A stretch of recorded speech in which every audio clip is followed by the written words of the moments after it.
Hey friends, happy Wednesday. You get a weird glare when I'm wearing my blue light glasses.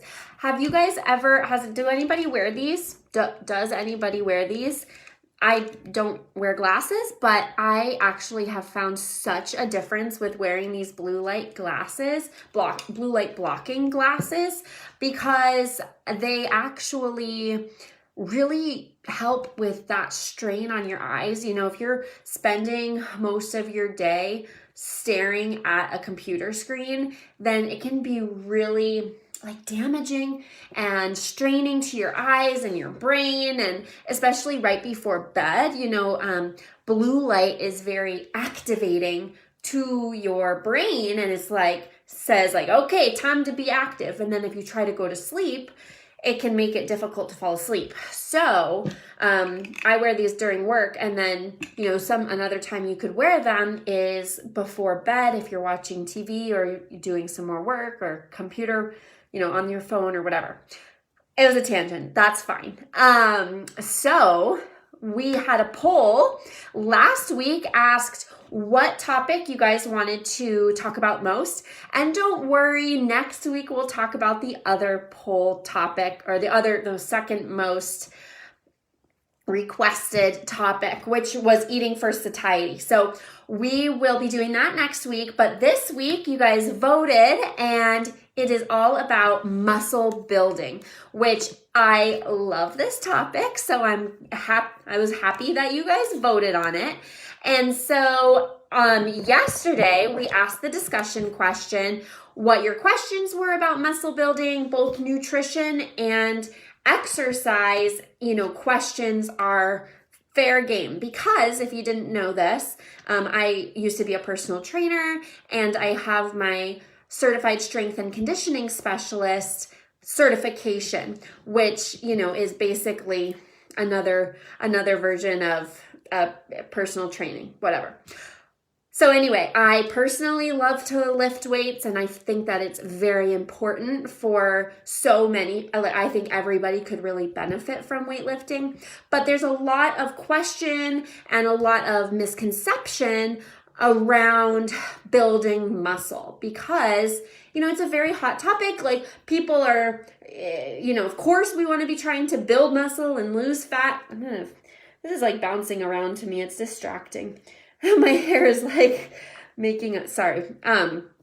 So, we hear the internet is a crazy black hole of all sorts of information and misinformation. So I really wanted to just outline in a really, easy to understand, comprehensive manner to help you kind of clear the air, right? So let's first start off with my top thoughts about building muscle, and then we're actually going to go into the comments of the discussion question to make sure that we address everybody's question, okay?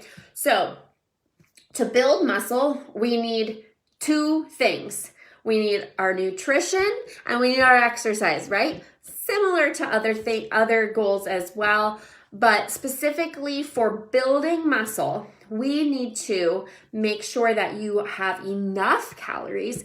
This is where a lot of people go wrong, because the thought is eat less, exercise more, especially if you're trying to lose fat and build muscle at the same time. It doesn't happen at the same time, or fat doesn't turn into muscle. That's something I hear a lot.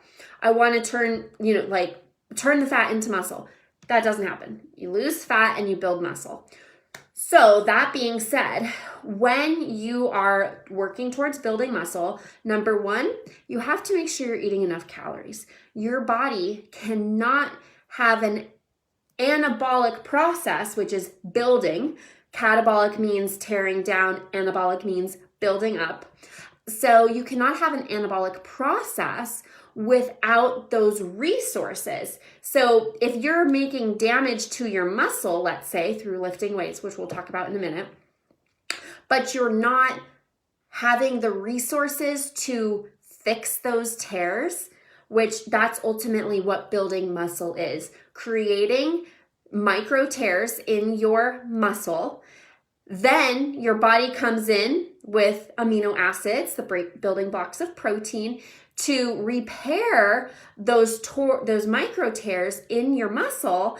And then basically that's how you build muscle, by making little tears and building it back up, making little tears and building it back up. But if you don't have adequate calories or protein, then you just can't do it. You don't have the resources. So maybe you're creating tears in your muscle. Maybe you feel sore, but that doesn't necessarily mean that you're going to be building muscle. So yes, we need to make sure you're having enough calories, and enough protein is super important, because like I said, amino acids are what are the building blocks of that building up that new muscle. Actually, all tissue. If you remember a few weeks ago, we talked about protein here in the Facebook Live, and all of your tissue in your body needs protein to repair and rebuild. So if you get a cut, your body needs protein to heal that. So it's the same thing with muscle. Your muscles are torn, you need protein to rebuild it, okay? So we need enough protein, and we need our stimulus to our muscles in the form of strength training. So it can, weights, of course, are great. You can also do this with bands, and you can also do strength training with body weight, if that's kind of, no matter where you're at in your level of physicality or, familiarity with the gym, you can definitely build muscle to a certain extent using your body weight. So the whole key here is progressive overload. So that's a key term where it can mean a couple different things. So progressive overload basically means doing more work over time, progressively over time. So that can mean increasing your weight, increasing your reps, decreasing your rest time, increasing the number of days you're lifting. So there are different ways to implement progressive overload, and it doesn't always mean lift heavier, because we do want to make sure that you're allowing your body that proper recovery time, and that you are lifting safely in a way that we're not jeopardizing form and increasing your risk of injury. Because if you're just always trying to lift heavier than the previous workout, then likely you're going to be sacrificing your form, and your strength hasn't been brought up to meet that new demand that you're putting on it. So the sweet spot for hypertrophy, which is building muscle, is between 8 and 10 reps.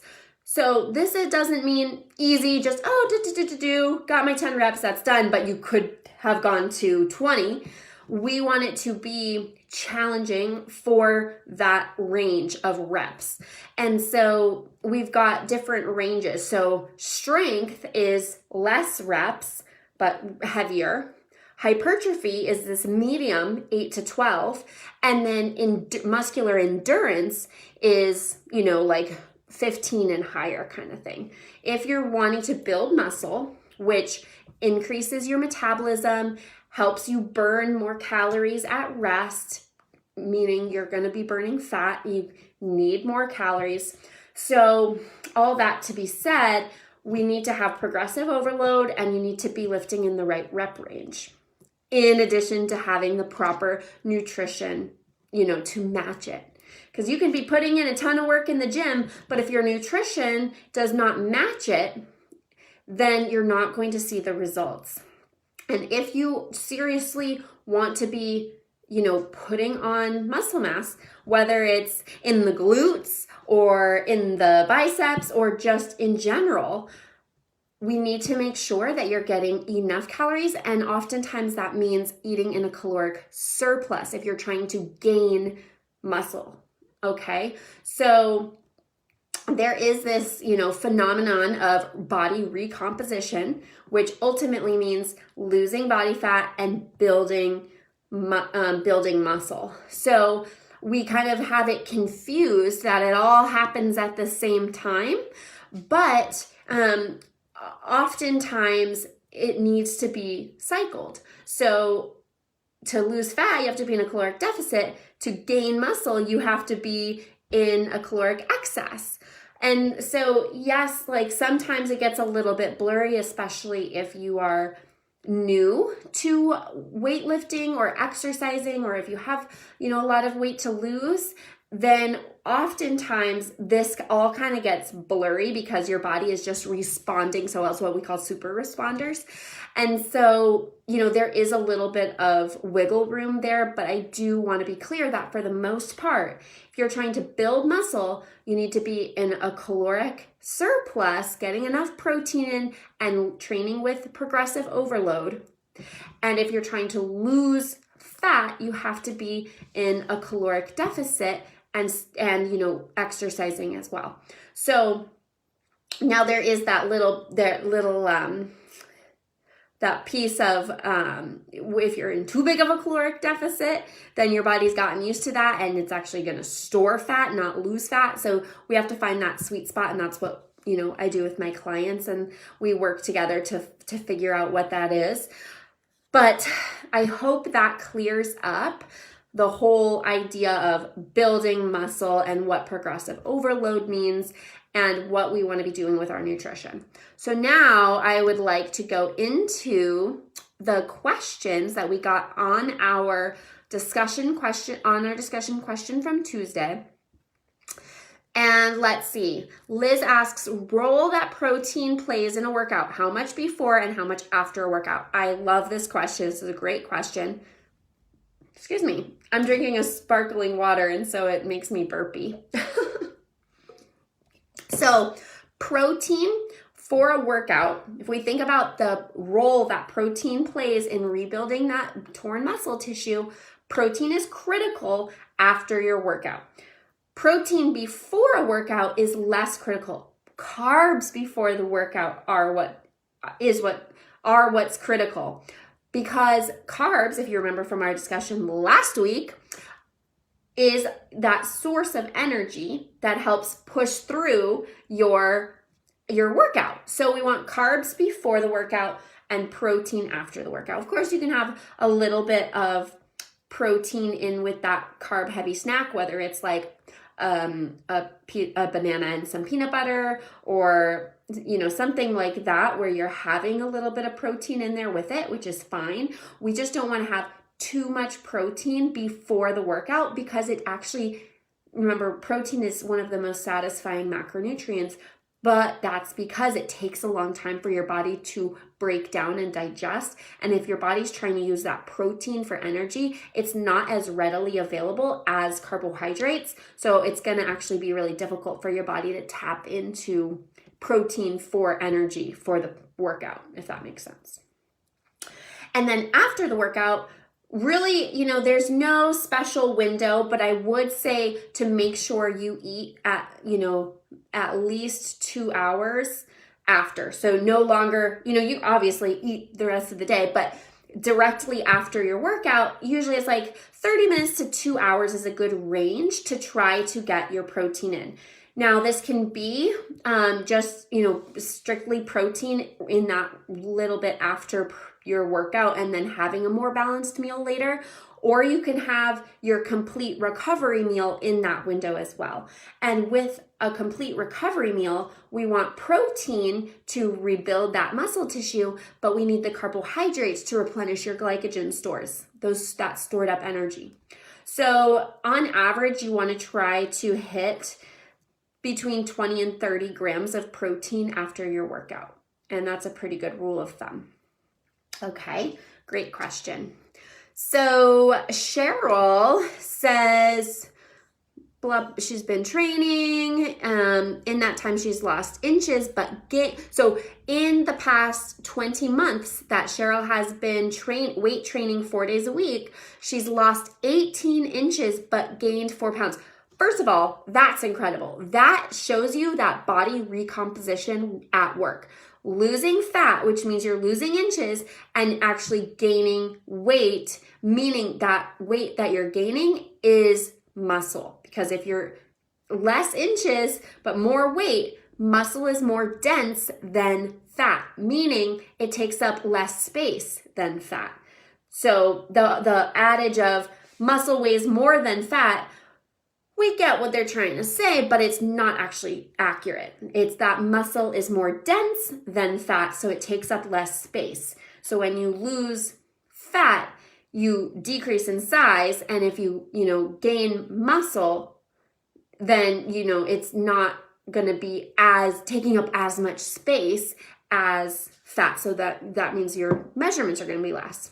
That seemed kind of a roundabout way of saying that, but I hope you understood what I meant. Okay, so she says, I'm not overweight, but I don't want to gain more weight. She's 66, eats between 14 and 1,600 calories, 130 to 150 grams of protein. Here's her question. How can I continue with my successful weight training but lose 4 pounds? Do I drop calories? I get around 8,000 steps a day. So if you are super concerned about that specific number, those 4 pounds, it sounds like you're wanting to decrease your weight, even though this weight has come from muscle. So I don't really think that you want to lose your muscle. So we instead want that weight loss to be coming from fat, right? Because we want to hang on to your muscle because that helps to increase your metabolism. So without knowing more information, I can't really give you a calorie target.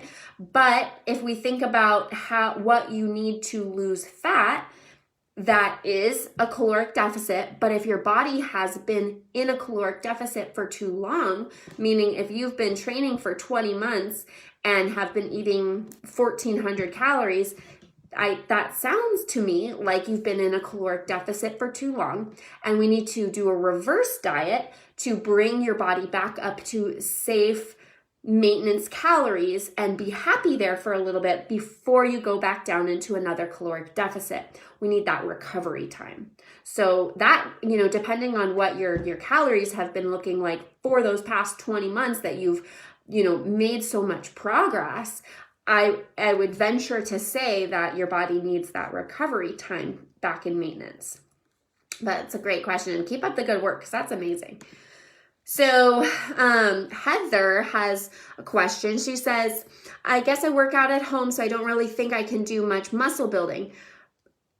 Like I was saying before, if you are working on progressive overload, you can do that with body weight or at home workouts. So if you are, let's just use the example of push-ups. If you're doing push-ups and you've gotten really good at doing 10 reps, then how can we progress that to make it more challenging? Are you going to be doing more push-ups? Maybe are you going to be lifting up one leg to make that push-up heavier so you're essentially adding weight? And then if you have bands and other things like that, so just think about that progressive overload that I talked about at the beginning, and that can really help you. You can still build muscle. It might not be as much as if you're able to, push weight in the gym, but you can absolutely build muscle at home doing at-home workouts. And you're right, it is beneficial for health reasons and your bone strength and everything else like that. She does have adjustable 20-pound deadlifts. Only use up to 15 because it's challenging. So you can get 10 to 12 reps depending on the exercise. So you have the adjustable dumbbells. It sounds like you can absolutely work on that progressive overload, work up to, heavier weights, increasing your reps, and maybe also varying up the exercises a little bit, just to make sure that you are keeping it interesting. She says, I'd like to find better dumbbells someday that go above 20s, but be able to challenge yourself more and move up in weights to use the 20. Yeah, sounds like you got it. You know what you got to do, and you've got that room to work up to those 20s. So, keep up the good work, stick with it. And that's a big thing, you guys, is that it absolutely takes time and patience. It doesn't happen overnight. If you are working towards building muscle, max that I would anticipate you being able to put on as good quality lean muscle tissue would be like half a pound a week. So let's say you're eating in a caloric surplus because you're trying to build muscle. If you are gaining more than half a pound to a pound a week, then chances are it's not strictly muscle tissue. Chances are there's going to be some fat in there too. So I would say that, keep in mind that this is just like fat loss. Muscle building takes consistency, it takes patience, and it takes time. So, just stick with it and you will definitely get there. And your training, of course, needs to be what we were talking about, that progressive overload, but your nutrition has to match it. So if your nutrition is not aiding and fueling your exercise and that progressive overload, then your body won't have the resources to build muscle. So she says, I'm told you're to progressively train or overload the muscles. Not sure exactly what that means. Hopefully I cleared that up for you. So those are all the questions that we had there on our discussion question. Now, if you are watching this as the replay and this has sparked some sort of question, be sure to just comment it and I am happy to comment back and answer your question. We covered a lot, but I hope that it feels more simple, right? Know that you can't build muscle if your nutrition doesn't support it, and you can't build muscle if you're not training to support it, right? So let's skip all of the fancy supplements. I'm a fan of protein powder because oftentimes it can be challenging to get up to how much protein you need to match your training, and a lot of people do struggle to get enough protein in through whole food sources. And I take protein powder every day. I mean, I think that it's a good little boost, and it's sweet and chocolatey, so I like it because I have a sweet tooth. But I would say really, if you see all the other supplements, things like, I can't even get into it because there are so many, it's overwhelming. And I get a lot of questions like, should I take this supplement? Should I take the supplement? Usually my answer is, let's focus on honing in your nutrition and your training first. And if we feel like we've reached the cap and reached the ceiling with what we can do, really honing that in, then sure, we can look at adding supplements that makes sense. So one supplement that makes sense for building muscle is creatine. It's very well researched, and it helps with building muscle and it helps with building strength. The thing with creatine is that it does make you hang on to extra water. So if you're trying to lose weight, that can kind of mess with you because your weight does tend to go up with the creatine. I've never personally used creatine, but I do know people who've used it and, like the strength gains that it helps you get. But we want to focus on making sure that you're getting enough protein in through your diet, getting your calories in, maybe making sure your meals are well balanced enough before we even go there. So I hope that this was helpful. And if it was, please let me know. And if there is any questions, if you have any questions, just let me know, like I said. And I look forward to seeing you next week. Now, don't forget to participate in the group. This is for you, and really want to help serve you as best as I can. And I don't know how to do that if you don't tell me. So on that note, I hope you have a great rest of your evening and a great rest of your week. And I will be seeing you soon. Bye.